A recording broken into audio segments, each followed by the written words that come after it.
Transcoast Airways Flight 60, non-stop Skyliner, Los Angeles to Washington, D.C., now loading at Gate 14.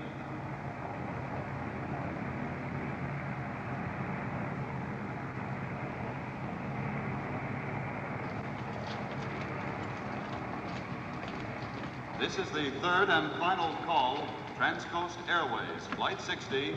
All aboard, please. Good day, sir. Good day. Oh, I'm sorry. That's perfectly all right. Dr. Carl Morris? That's right. Seat 10. Miss Nielsen will help you find it. Is Miss Paxton in 10A? No, I'm sorry. We had to put Miss Paxton in 6A. The adjacent seats were already assigned. Oh. Well, we may be able to arrange something with the other passengers. No. That won't be necessary. May I take your hat? Oh, good. May I help you, sir? Yes, I'm in seat 10. Oh, yes, right here. May I take your coat? Yes, please.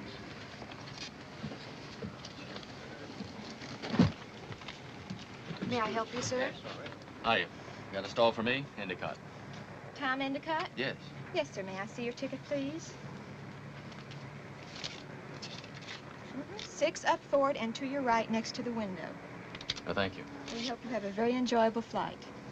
What time do we hit D.C.? Our estimated time of arrival is 8:30 Eastern Standard Time. As late as that? Just wait till we get our new jets. We'll cut flight time in half. Can't be too soon.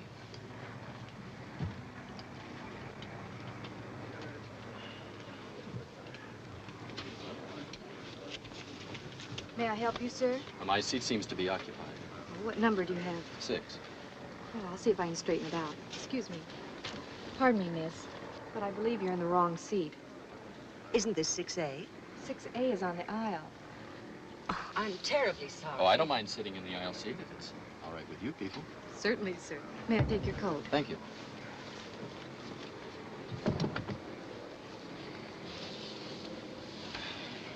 Thank you. It really wasn't necessary. My pleasure. Hiya, Johnny girl. We all in? Oh, all aboard and accounted for. Bob's just helping the last one. Okay, then. Let's seal her up.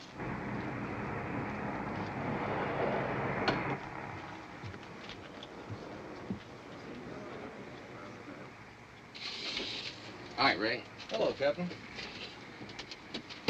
Think those whirligigs out on the wings can get us off the ground? Just don't knock those props. They're not obsolete yet by a long way. Remember what they said to Henry Ford? They could never replace the horse? Sure.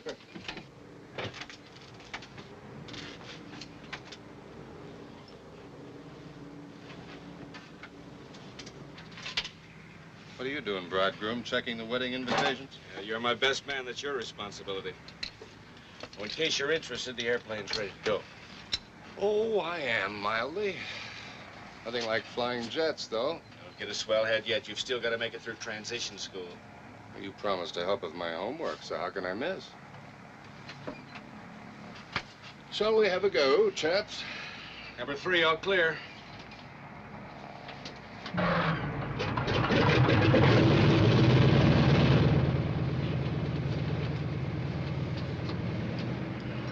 All pressure number 2.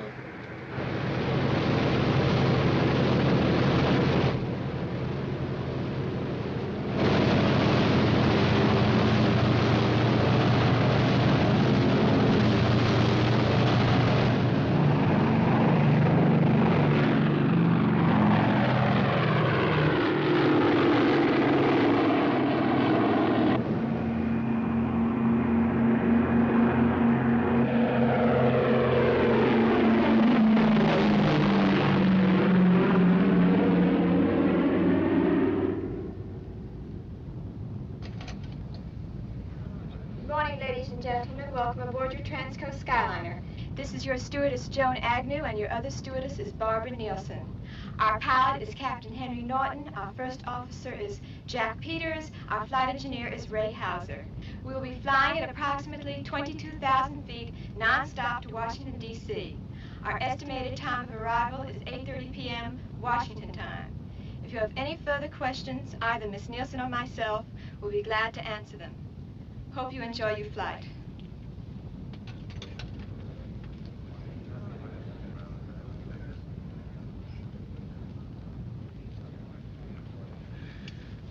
We have a long trip ahead of us. We might as well be proper and introduce ourselves. My name's Tom Endicott. Endicott? What's the matter? Well, the name sounds familiar. Are you in business, Mr. Endicott? Public relations. Oh. Well, that's what we like to call ourselves. Actually, I'm that old newspaper bogeyman, a lobbyist. I see. And on your way to Washington. Make a little hay for my clients, I hope. Now, suppose we talk about you. My name is Marcia Paxton. Very nice beginning. Please go on. Thank you.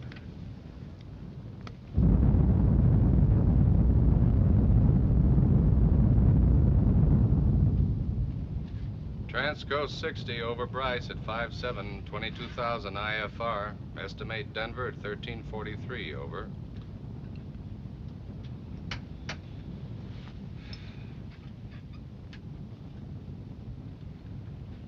Can I get you a pillow? No, thanks. Can I get you something? Everything all right here? Fine, honey.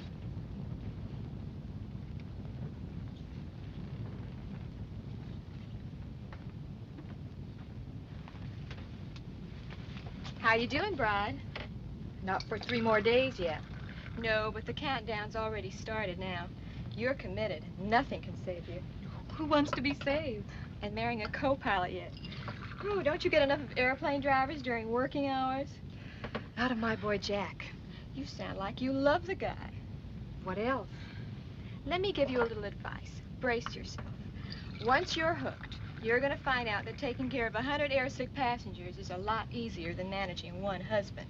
How do you know? You've never been married. I read a lot. Want me to serve the boys up front? Over my dead body.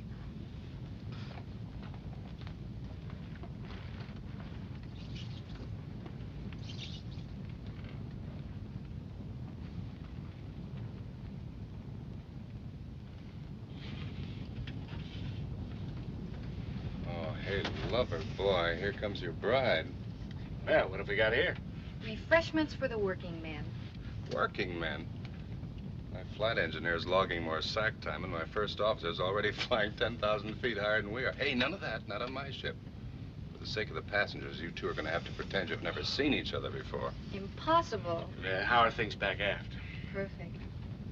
Look, honey, you're a nice girl, so let me warn you about co-pilots. First, they don't make enough to pay for gas to and from the airport. After this trip, I'm moving into your seat, remember? Supposing I flunk jet school? Well, that's too bad. After I park the back of my lap in that seat, it stays. You see? My man. Hey, what time you serving lunch? I want about a half hour. I'd like my steak medium rare. Says you. You'll take the pot roast like everyone else and like it. Oh, how's the weather? It's good most of the way. It's a little stormy up ahead, but I think we can fly her over the roughest spots. How's our heading, Jack? Right on. We shouldn't be hitting the storm area for another 400 or 500 miles. Well, see you gentlemen at lunch. Hey, that's smooth coffee, hon. You make it yourself? With my own little hands. Just add hot water and stir.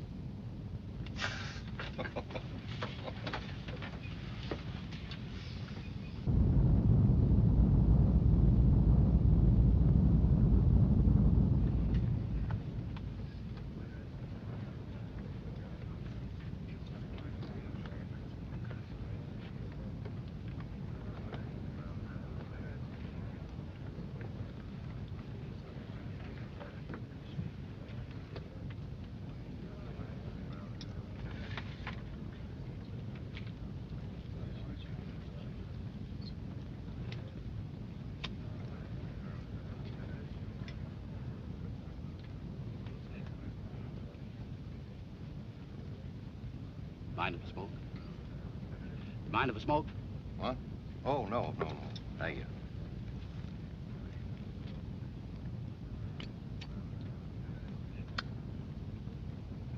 Say, didn't I see your picture in the paper the other day? I've been trying to, place the face. I'm Carl Morris. By George, that's it. Glad to meet you, Doc. Thank you, Mr. Floyd Jameson. Mr. Jameson. Boy, wait till I tell the missus I sat beside Dr. Carl Morris all the way to Washington, D.C. I wonder, will she be impressed or frightened? Frightened? With you on our side, the father of the beta thermonuclear warhead, it'll be the other guy that'll be shaking in his boots, if you know what I mean. I'm not sure I do, Mr. Jameson. Sometimes when I think of the forces we scientists have unleashed without first understanding how to control them, I think we should all be frightened, all humanity. Oh, not me, Doc. No, sir. Not as long as we got fellas on our side like you keeping us one jump ahead. Listen, the other fella knows that if he makes a move, the whole universe will cave in and clobber him, right? Maybe you're right, Mr. Jameson. At least that's what my associates and myself keep telling ourselves to justify what we do. Wait till I tell the missus.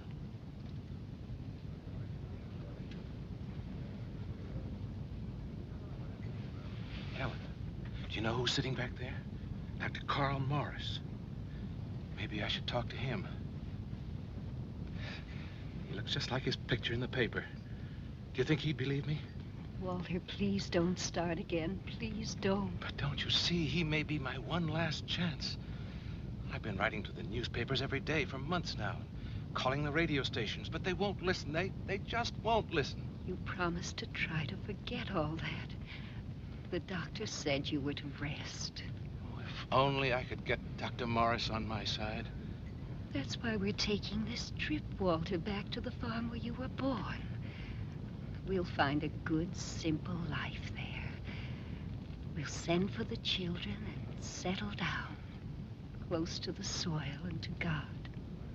No, I don't suppose he'd believe me. He'd laugh like all the rest. Yes, but when it happens, he won't laugh. Pardon me, Mrs. Cooper. Do you take tea or coffee? Tea, please. Surely. I'll have your tray in a moment, Mr. Cooper. Here, dear. Now, your meat is here.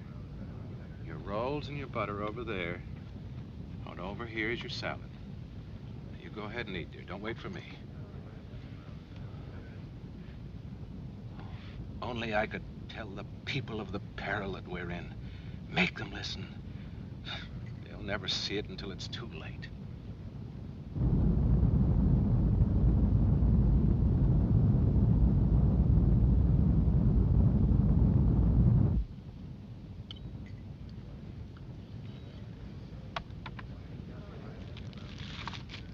Hungry?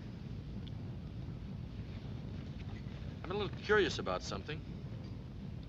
What are you curious about? Something personal? Well, kind of. Tell me, are you one of those married women who don't believe in wearing a wedding ring? I'm not married. And now, if you don't mind, Mr. Endicott, shall we choose some other subject? Oh, I'm surprised, Miss Paxton. I thought that was the one subject most fascinating to every young female. I'm afraid I have no interest in marriage. And I have no intention of ever becoming interested in it. That sounds pretty final.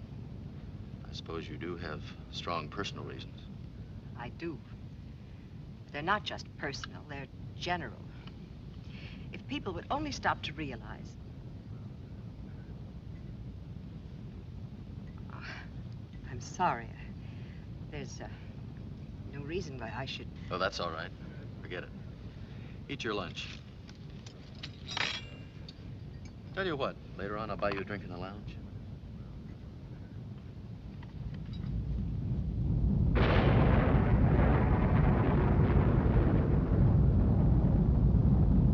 We're nearing the storm center. Better get clearance to climb to 30,000. Right. Denver Center, Transcoast 60 requesting clearance to cruise at 30,000 feet. Right, thank you. Over. Ray, give us a check on fuel consumption. Okay. Set climb power.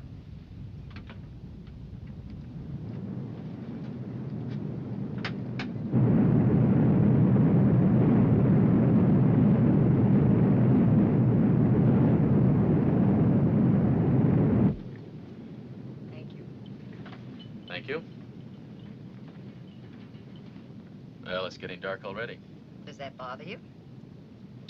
No, what's bugging me is the prospect of another dull, lonely evening in our nation's capital. No one's meeting you. Footloose and fancy-free. I take it then that you're not married either. No. I thought the way you talked. Well, not that I have anything against it. It's just been lack of opportunity. Lack of opportunity? In Washington, a public relations man, young, on an expense account, and just hundreds of government girls panting over every unattached male. Well, that's right. What I meant was that... Or was any of that true? You're not a public relations man, are you? And you don't work in Washington. Well, look. Tom Endicott, alias Thomas R. Endicott, rocket designer and expert on ballistic missiles. Oh, and that lack of opportunity. That would be working for months at a time on lonely ICBM bases and launching pads. You've been reading my mail. I'm a mathematician. I work with Dr. Carl Morris, feeding data to the electronic brain. Oh, I see. Well, not that I have any objections, quite the contrary, but why were you seated next to me instead of not him? Just a last-minute mix-up in reservations. Would you like to change seats with him? Never. If it isn't classified, could you tell me why you're on your way to Washington now? Oh, some spur-of-the-moment meeting at the Pentagon. I got a call, no explanation, nothing. Just be there. I wonder if it could be the same meeting. You and Dr. Morris? Now that bother you, why? Just feminine nervousness, I suppose. Tell me, Tom, doesn't it ever worry you? I mean, don't you sometimes have second thoughts?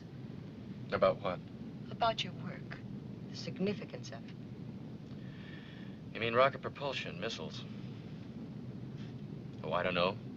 Naturally, we hope the ICBMs will never be used in a shooting war. But it's better to have them than not to have them. Let's face it, if I didn't design them, somebody else would. Now you sound just like Dr. Morris. Is that bad? Shall we go back?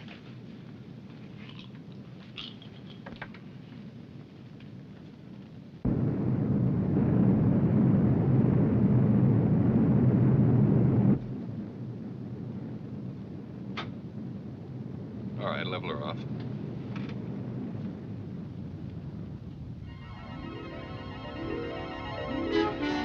Jack, didn't you hear me? We're still gaining altitude. Yeah, well, we shouldn't be. Here, let me have it. See how it is? No response at all. I can't figure it unless we're caught in the granddaddy of all thermal updrafts. Well, we're still climbing. The tacks still register normal RPM. So the engines can't be revving up, can they, Ray? If that were the case, fuel consumption would be high, but we're right on the nose. Better radio our position just in case. All right. Transco 60, destination Washington, D.C. reporting.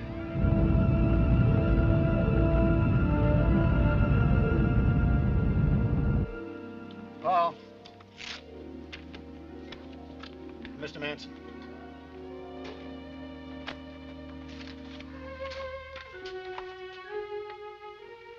I'll take care of this myself. Please have Mr. Garrett join me up here immediately. Yes, sir. Mr. Garrett, this is Miss Ford in ATC. Mr. Manson would like to see you immediately. This is Manson speaking. ATC reports trouble on our flight 60, destination Washington. Right. Miss Ford, wire our maintenance department on the coast. I want a copy of pre-flight check on flight 60. Yes, sir. You just got that message? That's right, sir. Get them back. I want to talk to Captain Norton. Yes, sir. ATC St. Louis, calling Transco 60. Calling Transco 60. Come in, please. ATC St. Louis, calling Transco 60. Come in, please. Garrett, you ever hear of controls going dead in a climb and the plane still continuing to gain altitude?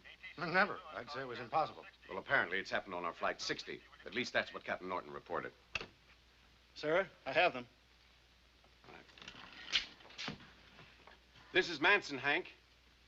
Are you still gaining altitude? I repeat, are you still gaining altitude? We're still climbing. Over 35,000. Out of control. I'm hoping she'll eventually level herself off. Over. Any idea what's causing the trouble? None. If you'd ask me, I'd say this just couldn't happen, but it is happening. It's weird. Over. Do your best to correct it, Hank. Meantime, air traffic control wants a 10-minute interval radio check. Over. Roger. Over and out.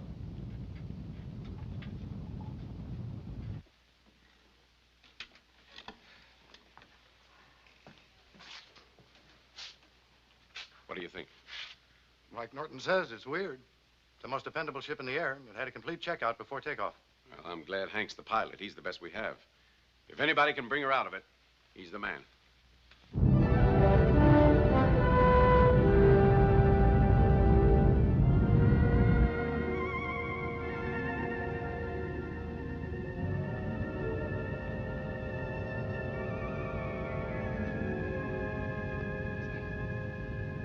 You better let the girls in on the situation in case of serious trouble.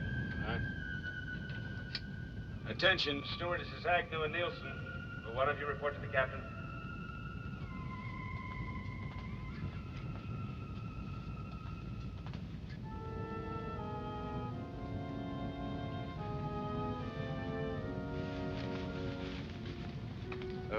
Pardon me. Dr. Morris, I wonder if I could speak to you for a moment, please? Of course. In private, in the lounge? Is it important? Tremendously. Very well. Excuse me. Of course.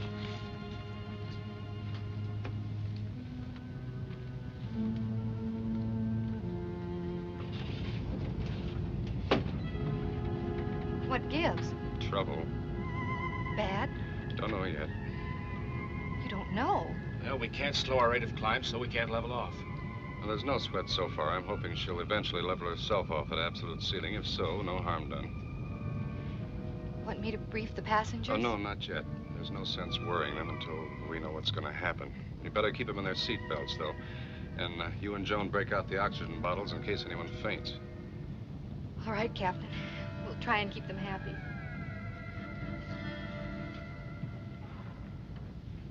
Fasten your seatbelts, please.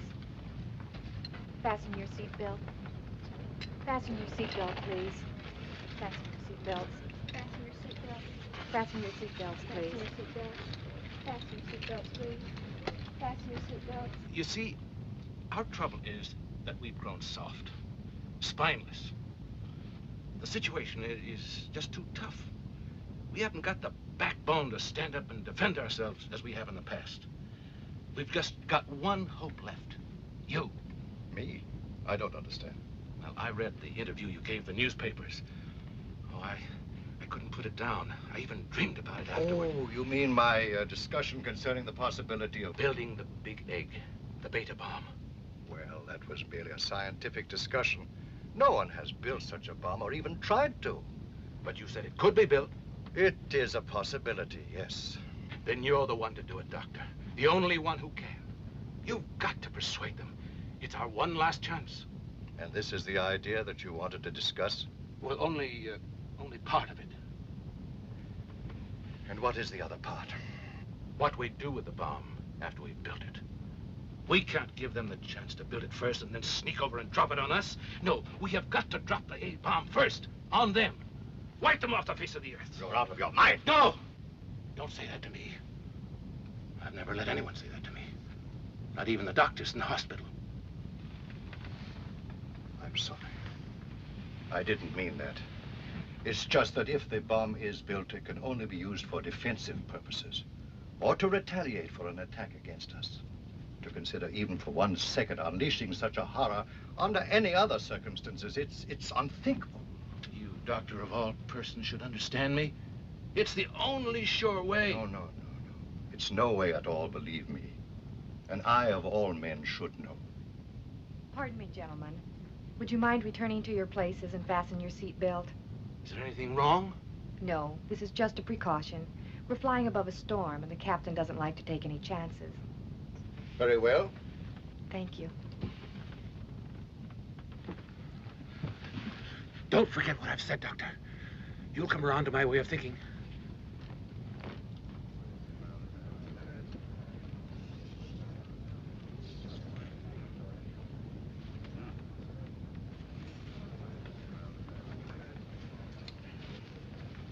seatbelt fastened? What is it, miss? Something wrong? Just precautionary, dear. Isn't that right, miss? That's right. Well, hope this ride doesn't get bumpy. Gives me indigestion after a meal.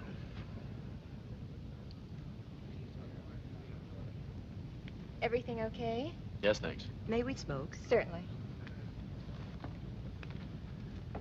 You know, we're up pretty high. We've been climbing steadily for 30 minutes.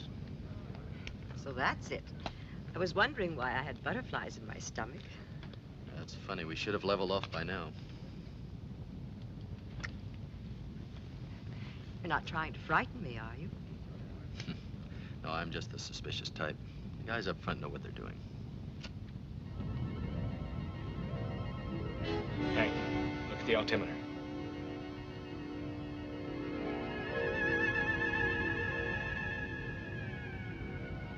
Five minutes ago, we were at 35,000. That's got to be wrong. We're way above ceiling for prop ships. Even jets would be conking out at this altitude. We'll have to go on oxygen now. I better make radio contact again. Take over.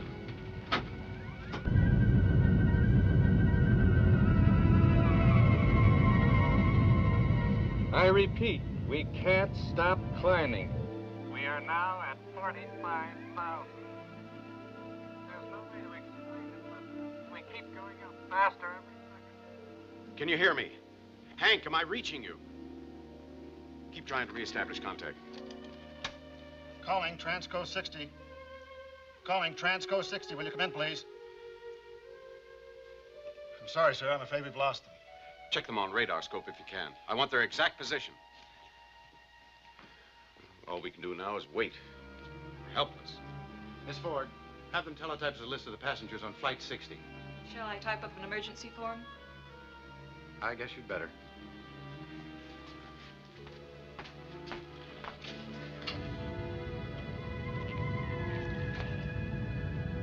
Just went dead all of a sudden. The funniest thing. Jack. Jack, snap out of it. Come on, Jack. Here, breathe. Will Miss Agnew or Miss Nielsen bring some coffee? I'll get it.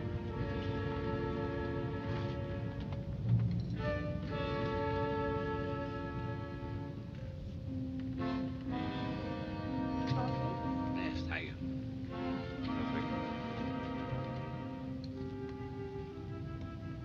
Coffee? Thank you. Thank you. It's getting pretty serious, isn't it? We don't know yet. Well, let me give you some advice. If there is an emergency, you'd better brief these people in advance. Otherwise, you're likely to have a full-fledged panic on your hands. I know, sir, but without the captain's orders... Miss! Help me! Miss!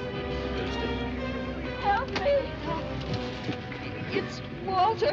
He's not well.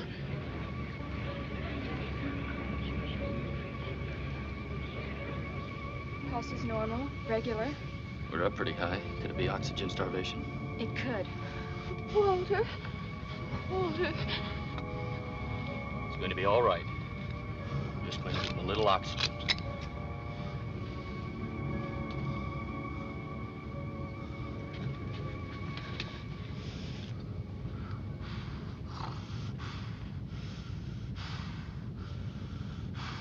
There, he's coming around. It's going to be all right.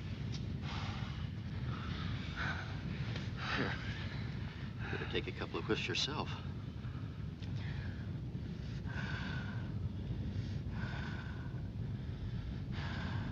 Better brief the passengers, I guess. They'll all need supplementary oxygen. Yes, Captain.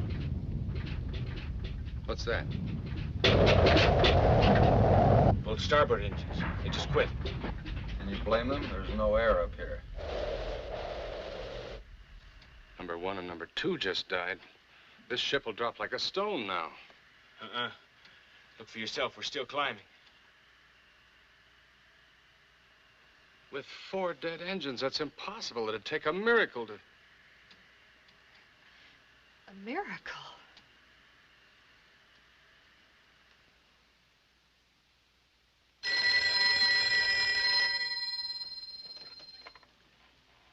Manson speaking. Who? Oh, no, please don't bother me with such trip. What? Will you repeat that? I see. Yes, I've got it. Thanks for calling. What is it? I'm not sure myself. An observatory east of here spotted something in their telescope. Something they said looked like a plane. Our Flight 60. Then they're still okay. 10 miles up and still rising with 4 dead engines? You must be kidding. But how could that be? Their radio's been dead. Missile tracking station picked them up by infrared from the hot engines. Then all of a sudden they lost them.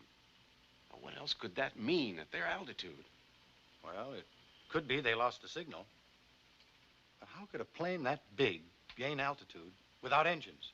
How could any engine except a rocket operate above 10 miles?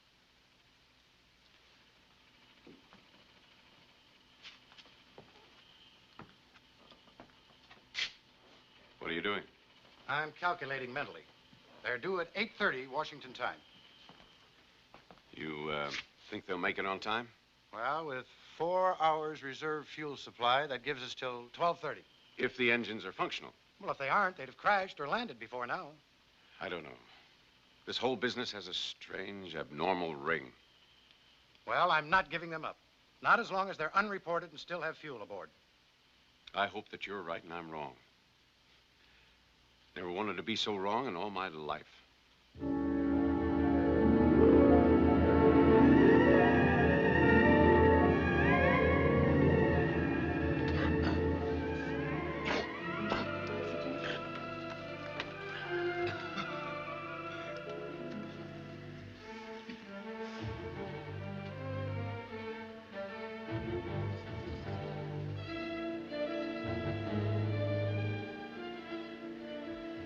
Tell Hank to turn up the oxygen.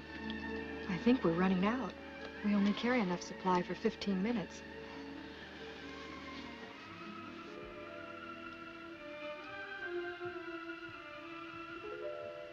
My cigarette won't burn. We're up too high. There's not enough oxygen for combustion. All 4 engines have quit. Just as well anyway, the no smoking sign's on.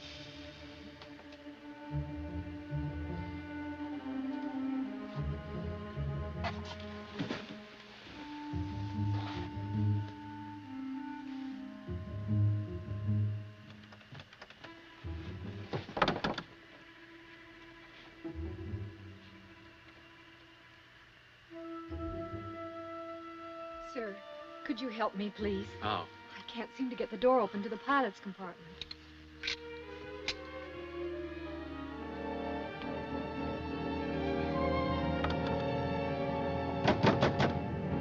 Open up in there. The door's stuck. Shall I? If you can, you'd better.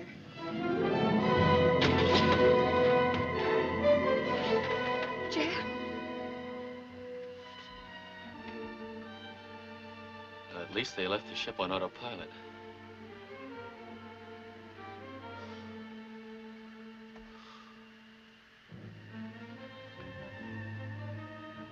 They've done it. They knew what I was trying to do. They're afraid. They won't stop me. I'll get away.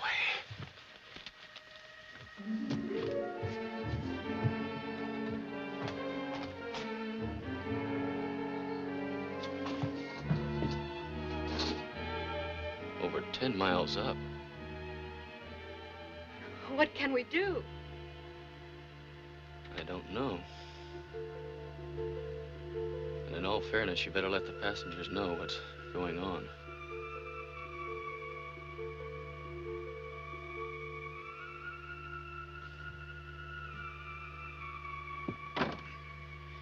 I'm sorry. I think I'm going to...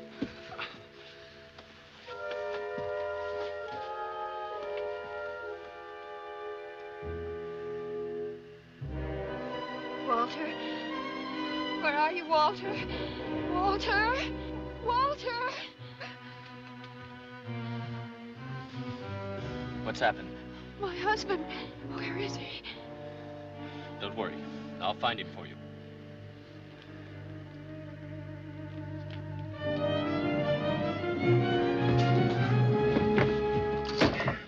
Wait a minute. Don't! Don't stop me! Let me go! Kill yourself! I've got to get away. They know about me. I'm shooting.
Well, that's it.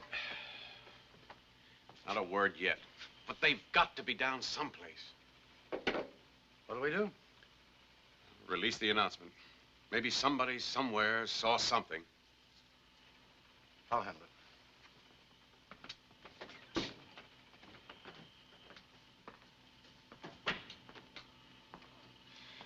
You get back to your other traffic. Yes, sir.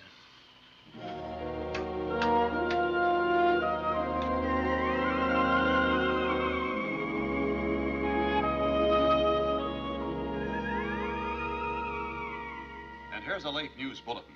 A Transcoast Airways airliner bound for Washington has been reported missing. It is feared the plane may have crashed, having been unreported for several hours. Among those aboard was the well-known nuclear physicist, Dr. Carl Morris, known as the father of the Beta bomb. Thomas Endicott, a brilliant rocket engineer, was also a passenger.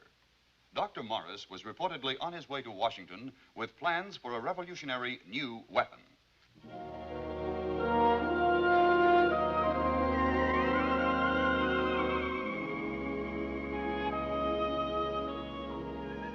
8 hours overdue, Washington time, and not a word. Now, how can a 30-ton plane just disappear without some trace? It just isn't possible. Well, they ran out of fuel last night at 12:30. They're down somewhere. Yeah, I guess you're right. If anybody wants me, I'll be on the next flight to Washington to help coordinate the air search. Yes. If you hear anything, radio me. I will.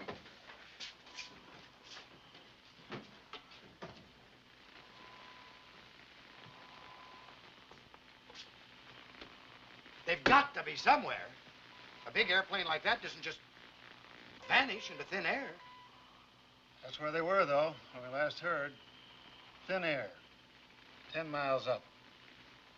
This morning began the greatest air search in the history of commercial aviation. Hundreds of planes of every description, from tiny private kites to giant airliners, crisscrossed the country from every direction, seeking some clue, no matter how small, to the mystery of the vanished Flight 60. According to airlines officials, such a thing just couldn't happen. But it has. Meantime, the country, the entire world wants to know, where is Flight 60?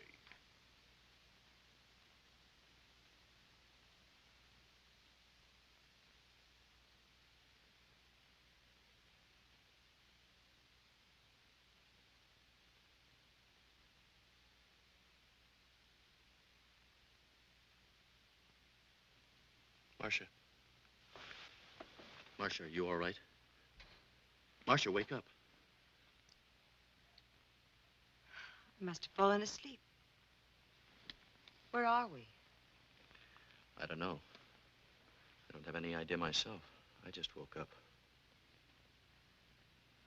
Everything is so quiet. No vibration. The plane isn't moving. Have we landed? Let's find out.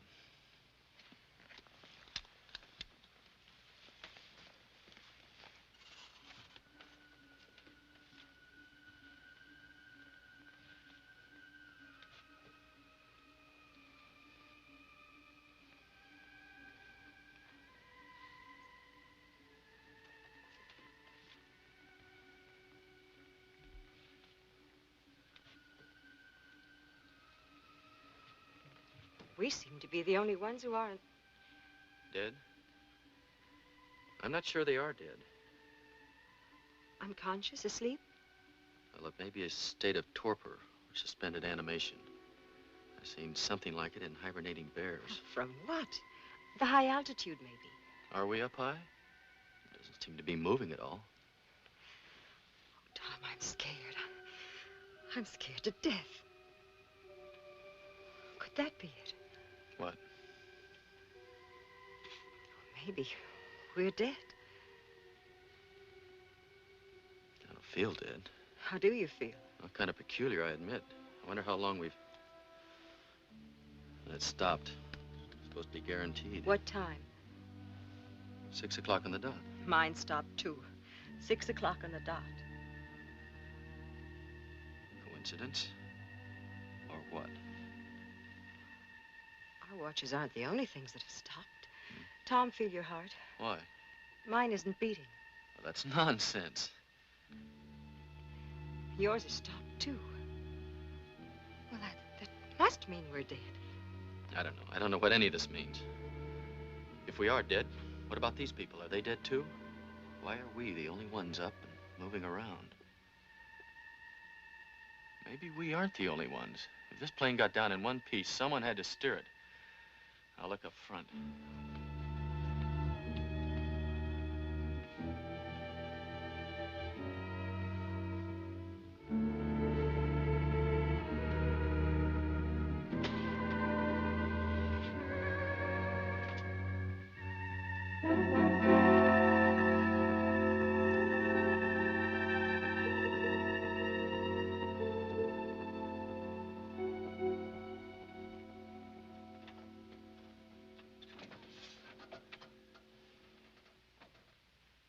Tom, come here. What's wrong? Dr. Morris is gone. And so is this woman's husband. Well, he went out of his head and jumped. I tried to stop him and almost went with him. Dr. Morris, I don't know. Well, do you suppose he could have gotten out too? The lounge. He broke open the emergency exit.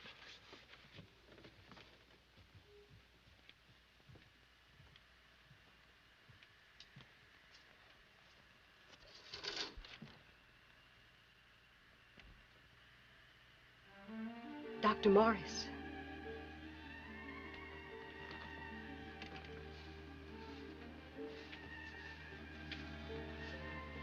Dr. Morris, are you all right? Marcia, my dear. So you are here too, huh? Where? Well, in whatever state we've reached. Oh, Doctor, I'm sorry. This is Tom Endicott. Endicott, the missile expert. Rocket propulsion, more specifically. Just the three of us. I wonder what significance. But do you have any explanation, Doctor? Our watches have stopped, hearts aren't beating. What's happened? Do you have any idea at all? I don't know. I'm only speculating. Were you summoned to Washington? Yes. Why? I suppose it's all right to tell you your security clearances are certainly as high as mine. Somehow I have an idea that where we are now, security clearance is relatively unimportant. I've been developing a new single-stage rocket with twice the previous thrust, and with a pinpoint guidance system that's foolproof. Of course, of course. Then you think that's why the three of us were summoned to a conference at the same time? The booster he describes is exactly what would be needed to deliver it. It? Well, it doesn't exist yet, except here and here. But it's possible, theoretically, and feasible technically and practically. Miss Paxton and I have computed the equation, assembled all the necessary data. It's all in this notebook, all the essentials. All the essentials for what? The ultimate weapon.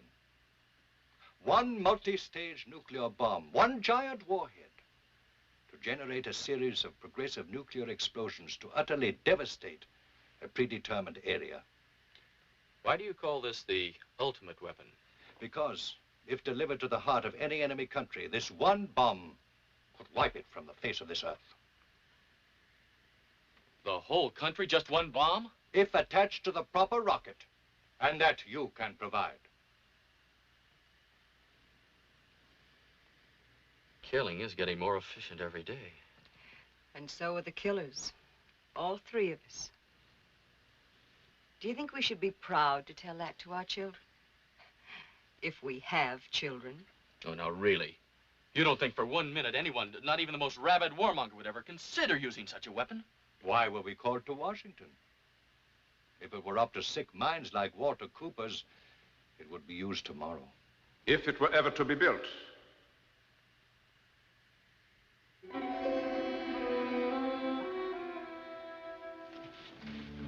Who are you? You will find out presently. Where are we? You have arrived at a moment where time is suspended, does not exist, where the future and the present can meet. So that's why our watch has stopped, and our hearts aren't beating. Time is standing still. That is quite right. Has this ever happened before? It has never been necessary until now. Well, since we seem to be setting a precedent, would you tell us why we're here? To be judged. Judged by whom? By a jury of the future representing all the people who may never be born because of you. Children I will never have. Because of the bomb. That's why you don't want to marry. Come.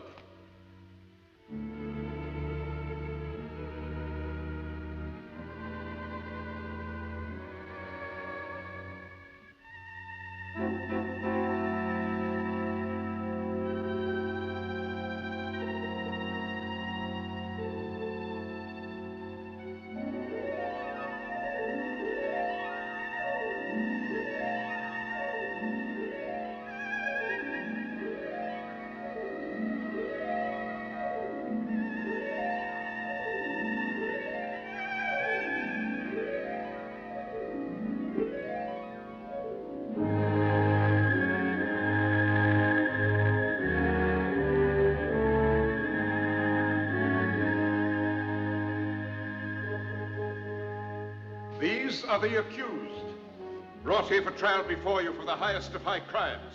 What crime? We've committed no crimes. You have conceived a crime so vast, so far-reaching, that we have been unable to suspend time, transcend space, to bring you here. What is this place? This is not a place, but a state. Time has no meaning here. The past, the present, and the future can all meet on equal terms. And you, the jury. We are the future. We will exist someday, perhaps, if we are allowed to come to be. If there is ever a future. Of course there'll be a future. But what have we to do with all of... Between you, you have conceived a device so powerful as to determine the future. Look! Let me give you a glimpse of what may come. There. Look at our Earth after your bomb was exploded. But my bomb only... And there. Anywhere. Anywhere at all on the surface of the planet, it is the same. You will note that nothing moves. No birds fly. But why? Why? Because the birds are gone. Every one. And even if they were not, they could never fly. Because the atmosphere, too, is gone.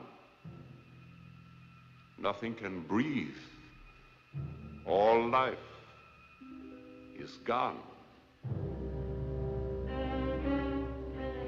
The ultimate weapon. Precisely. But Dr. Morris's bomb can destroy only a specified area, not everything.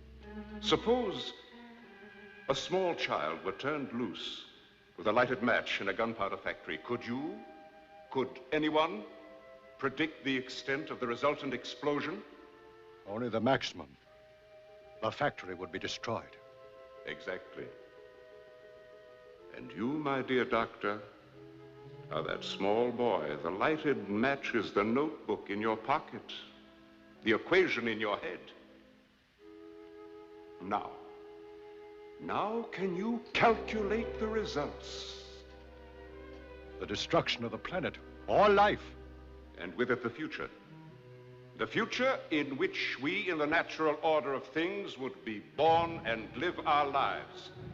Do you wonder now why we brought you before us for judgment?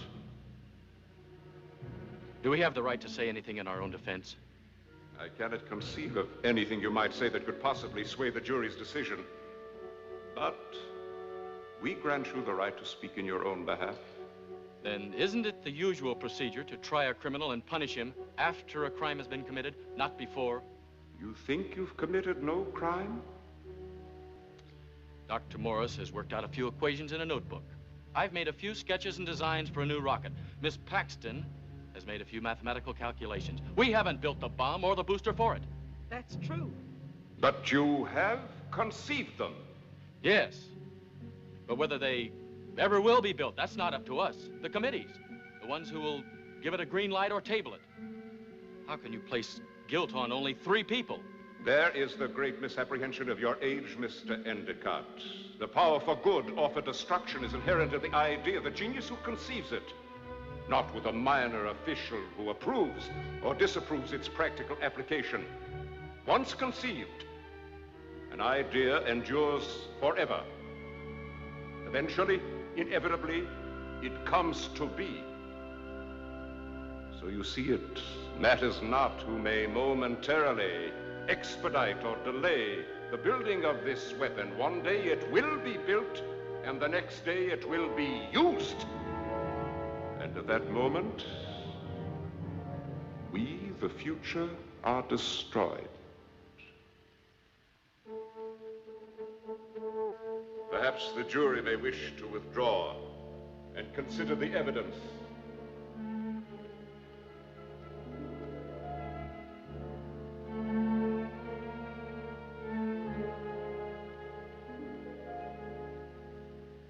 If we're found guilty, what will happen to us? Nothing. Then why go through all this? By nothing, I do not mean that you will return to your former earthly existence. Rather, the sentence will be that you remain here forever. But here, in your own words, is nowhere. Correct, Doctor. Here you will be suspended forever in time between the past and the future, neither living nor dying. It is the only solution for us. We cannot destroy you, for we have as yet no existence. And we cannot allow you to return to your own time, for then we never would exist. The jury is returning.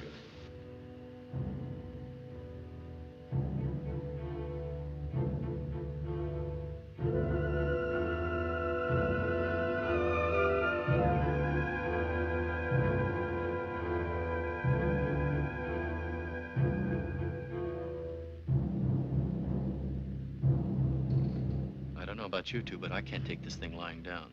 There's nothing we can do. How can you fight against something that doesn't exist? Well, maybe that works both ways. If we made a break for it, how could they stop us? He just said they couldn't destroy us. Where would we go to make a break for it? Well, it's just a hunch. But there's one thing they couldn't get rid of. The one thing that is the link with our time existence. What link, Tom? The plane. That's real. The only real thing in this fourth-dimensional nightmare. But if we can get aboard and keep them out, maybe somehow. Dr. Morris, what do you think? As he says, the plane does exist. I don't see that we have any chance except to hope that Tom's right. If we're found guilty.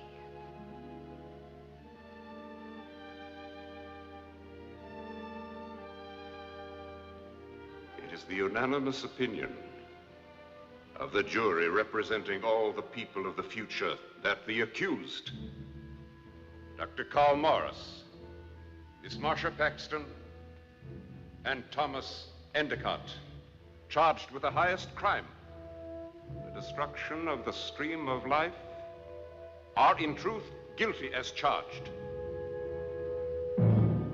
As punishment, they shall be condemned to remain frozen, suspended in time through eternity. For the preservation of our own hopes, we were left with no choice. The jury may retire.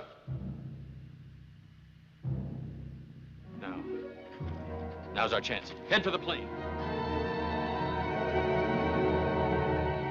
Come back! You're being foolish.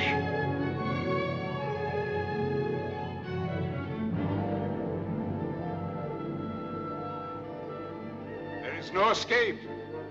No escape. He's wrong. There it is. The plane. Where is it? Well, I could have sworn I saw it right here. Possibly a rock formation. No, it was the plane. I saw the open door. It's got to be right around here. It is hopeless. Futile. You've been judged, condemned, and sentenced. There remains only that you be frozen in time, and so you three shall remain through all the eons of eternity. No. I do not understand. The action that has taken place, it cannot be. It must be. It has not been given us the future to disturb the natural order. How can the future presume to judge the present? If we do not, there will be no future. That may be, but it is a determination that must be made by those who do exist in the present, not ourselves. The divine order of the cosmos must never be disturbed. These three, dangerous as they are, must be returned to their own time. And if, in their time, they destroy our chance of existence, we can only pray that it will not happen.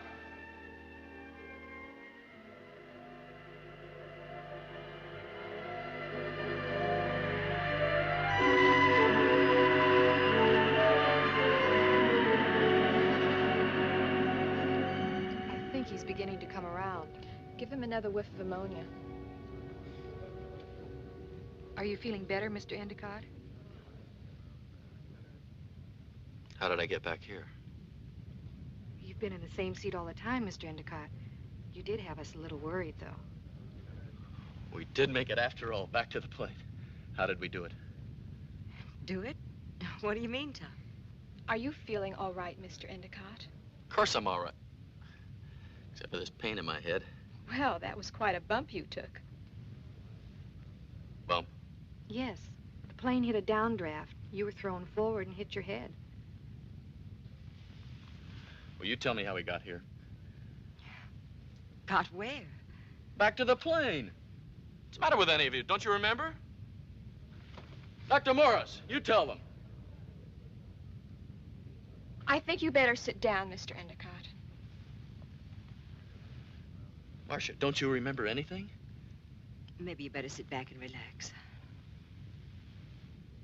I don't get it. Don't any of you remember the plane rising out of control? And Dr. Morris and Marcia, don't you remember what happened on the cloud bank? What do you think? Get the captain up here. The guy who fell out of the plane. You remember that, don't you? No one's fallen out of the plane, sir. Wait a minute. I can prove everything to you. Come here. Mrs. Cooper, your husband. Yes. Do you remember what happened to him? Walter. Where's Walter? Do you remember what happened to him? Where is he? Where's my husband? All right, Mr. Endicott, that's enough. What? Would you sit down again, please? Don't give us any trouble. I'm trying to prove something. This woman's What's husband... happened here? Helen, are you all right? Walter, I was afraid somebody said something had happened to you. Oh, I just left my seat for a minute. You were asleep, and I didn't want to waken you. So what is this? Is this some sort of a joke?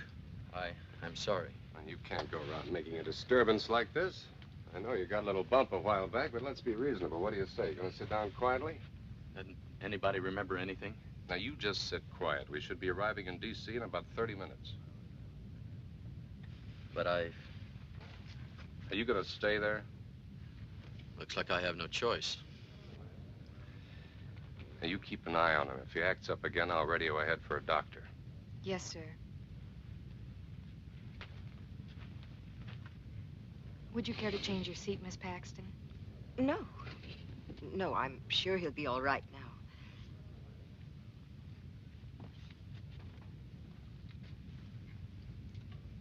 Nerve of that guy, anyway. What's his game? Some kind of a nut? I don't think so. It's amazing how often you run into pests like that in an airplane.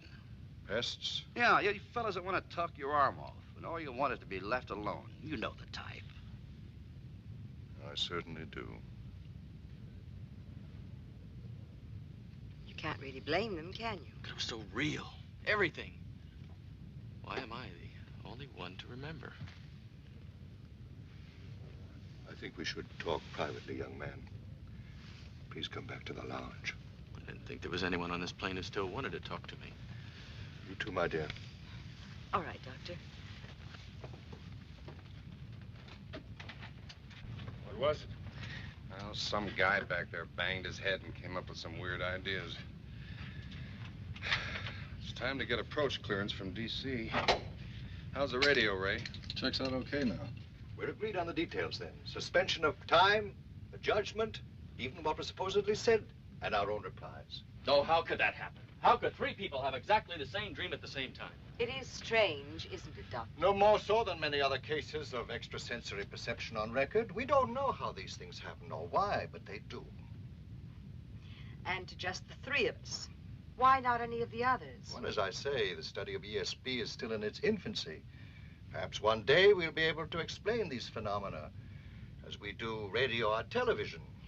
Then you won't admit that our dream had any significance.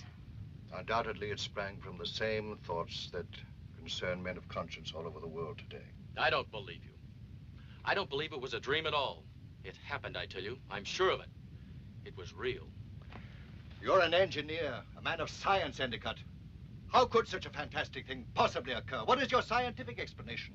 Well, naturally, I can't. Science is progressing, groping, calculating, but we still can't compute the ultimate. And even if such a thing did take place, the details of which we all pictured simultaneously, wouldn't there be some evidence of it now? Yes, you'd think so. But there is no such evidence, is there? Well, I can't find any. Because it doesn't exist. Now, I ask you honestly, Tom, which is the more logical explanation, yours or mine? Yours. I'll admit that this dream was extremely moving and vivid and disturbing. Perhaps that's why it seemed so real to you. Why we all picture the details so exactly. But there's one thing we haven't considered, Doctor. The problem. Whether it was a dream or not, our problem is real enough. Your bomb and my rocket. Well, that's true. And the consequences could be real and terrible. All right, supposing there were evidence. Evidence to prove that what we experienced and saw in this dream did happen, did actually happen. What would we do about them then? Your bomb and my rocket. I don't know. I just don't know.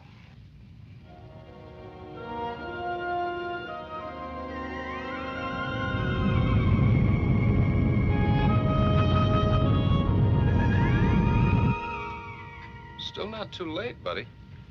Too late? The minister's rehearsing his lines. All those relatives are lining up for the last mile. Now, come on, cut it out. I'm not kidding. Your only chance now is to go out through the window, you know. Maybe we could dig you up an old parachuter. What's going on in here? Well, your friend Hank's trying to tell me I should duck out of the wedding. Oh, funny. Your friend Joan has been telling me the same thing.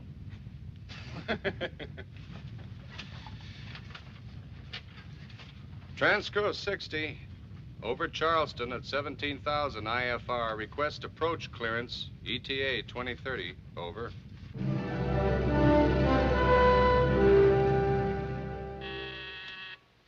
Yes? O'Connor, this is Control. Just got a request to land. What about it? From Transcoast Flight 60. Flight 60? Radio back for more information. I'll call the operations manager. Right.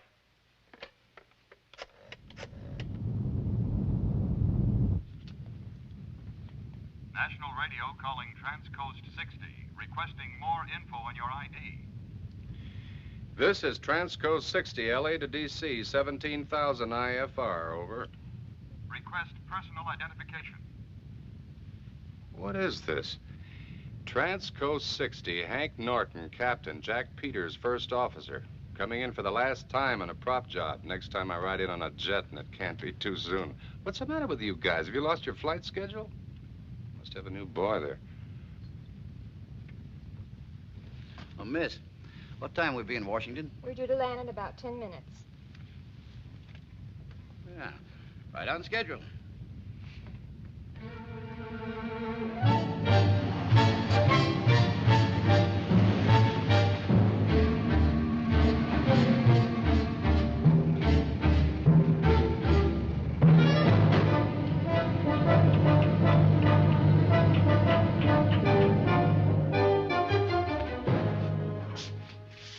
Sorry to get you up, George. Nothing else I could do. You know Callie from CAB. Right.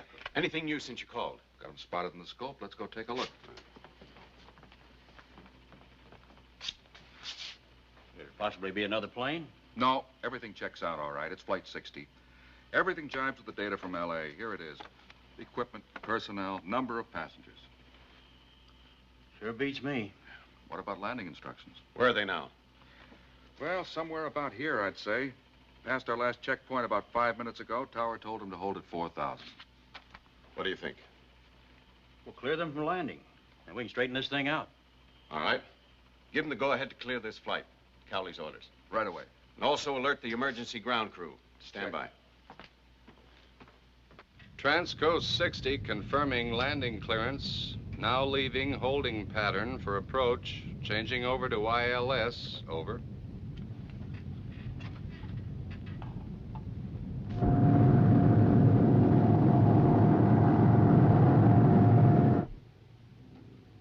Should be on the glide path now. She's in.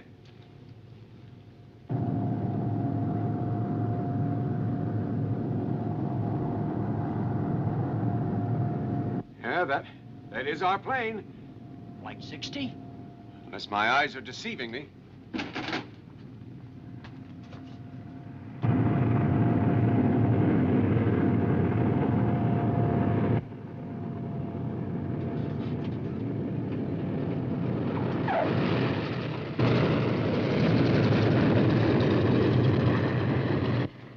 Take over now, will you, Jack? Taxi to the gate. I want to get back there and check why they didn't know our flight schedule. Join me later. Okay.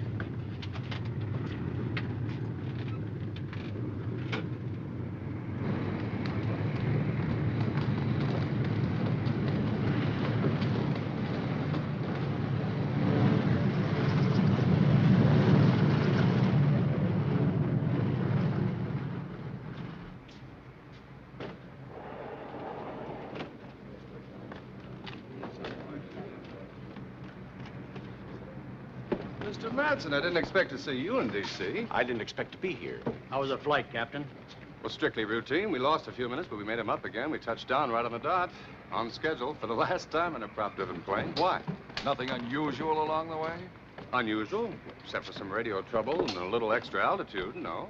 Oh, one of the passengers got a little out of hand. Well, that wasn't anything. Wait a minute. What are you getting at? Is there something wrong? I guess not. It's just that we were all curious. The CAB, the country, and the rest of the world, actually. Curious about what? About what you've been doing with Flight 60 for the last 24 hours. 24? Flight 60 was due in at 8:30 last night. Well, last night? We couldn't even get radar to track it down. How could the 30-ton plane just completely disappear? There's our evidence, Dr. Morris. Our plane was missing for 24 hours.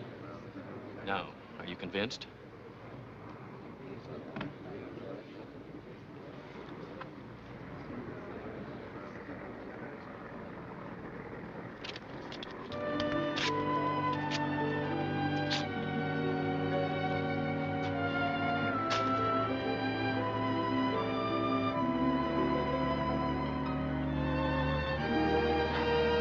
Transcoast Flight 60, Los Angeles to Washington, just arrived at passenger terminal. Passengers may claim their luggage in a few minutes at the floating plane.